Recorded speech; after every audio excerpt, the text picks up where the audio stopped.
السلام عليكم ورحمة الله وبركاته. في هذا الفيديو القصير الإخوان راح نفضحوا المخزن المغربي وأبواقه.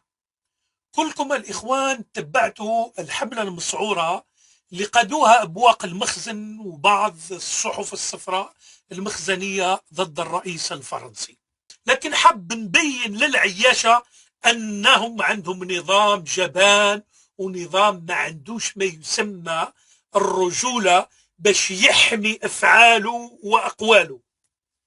طبيعة الحال هاجموا الرئيس الفرنسي بصحيفة تابعة للمستشار الخاص للملك المغربي اللي هو معروف المجيدي، وهي الصحيفة 360.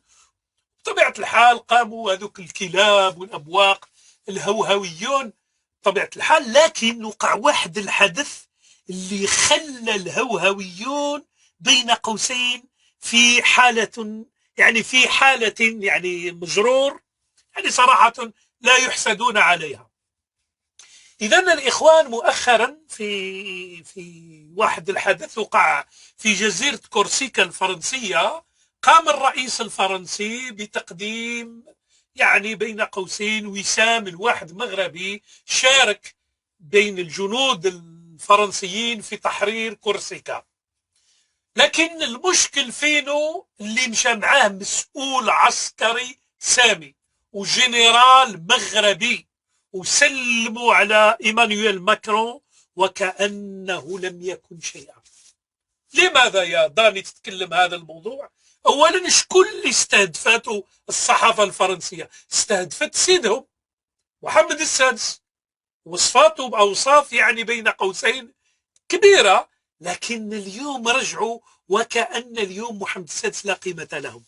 هنا نستنتجوا الإخوان أن هناك صراع أجنحة في المغرب اليوم، وظهر مؤخرا، ومحمد السادس أصبح شيئا عند الأذرع اللي راهي تتحكم اليوم في المغرب لا يساوي شيئا. وكلكم سمعتوا المداخلة الأخيرة اللي قام بها أندري أزولاي، وتوجه للصحافة المغربية وقال لهم أن الأسلوب اللي استعملتوه لا يليق بنا.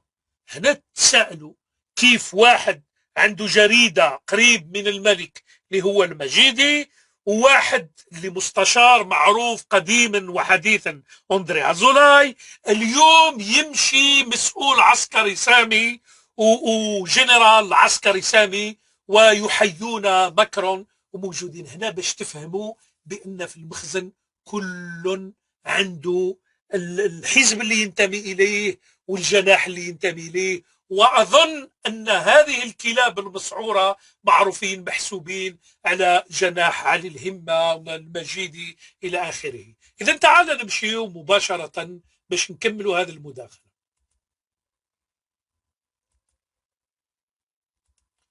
إذا الإخوان باش كعادتنا نعطيكم الدليل من المصدر. هذا موقع السفارة الفرنسية في المغرب على التويتر.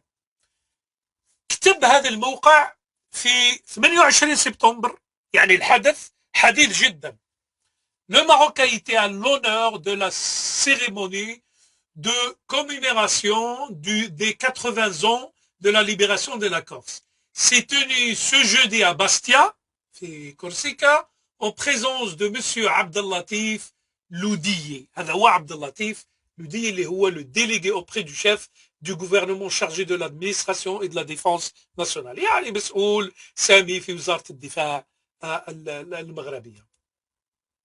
هذا هو الويدي اللي يسميه هذاك. لاحظتوا كيف سلم على ماكرون بطريقة بهذيك السرير وبهذيك الضحكة، وفي المقابل كاينين هذو اللي يسميوهم دكاترة التويتر والتيك توك وهذا المراجل اللي بقاو يهوهوا والنظام في واد وهما في واد. هاو اللينك الإخوان. الآن هاي القصة. إذن الإخوان باش نزيد نعطيكم معلومة، كان واحد معارض بين قوسين لكن هو أيضا تابع المخزن، خذاته النفس، حس بالحقرة، كتب مقال. واش قال لهم؟ بمنطق نخب التلوين، يسميهم الآن باش تلاحظوا حتى حتى في المعارضة أصبحت اليوم أجنحة.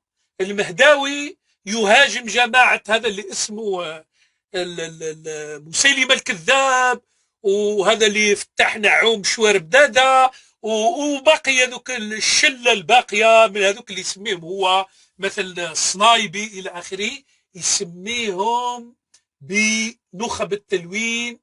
يقول لهم بمنطق نخب التلوين الجنرال المغربي قدم التحيه العسكريه الى ماكرون، يعني انه انبطح لفرنسا.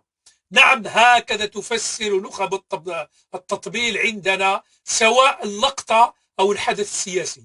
اسمعون أصواتكم يا دكاترة التويتر والتيك توك. يقصد بها شكون هما دكاترة التويتر والتيك توك؟ راهو يقصد بها هذا الأمور.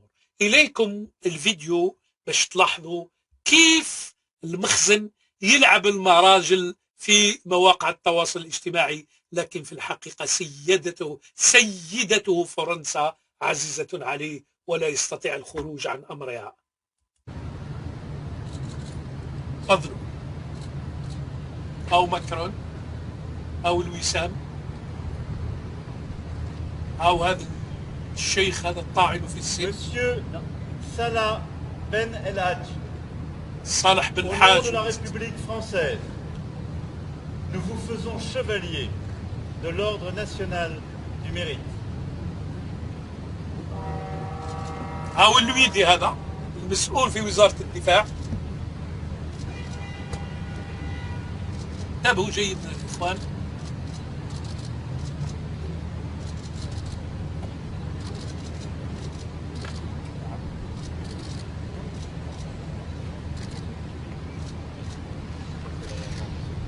هذا المسؤول في وزارة الدفاع المغربي.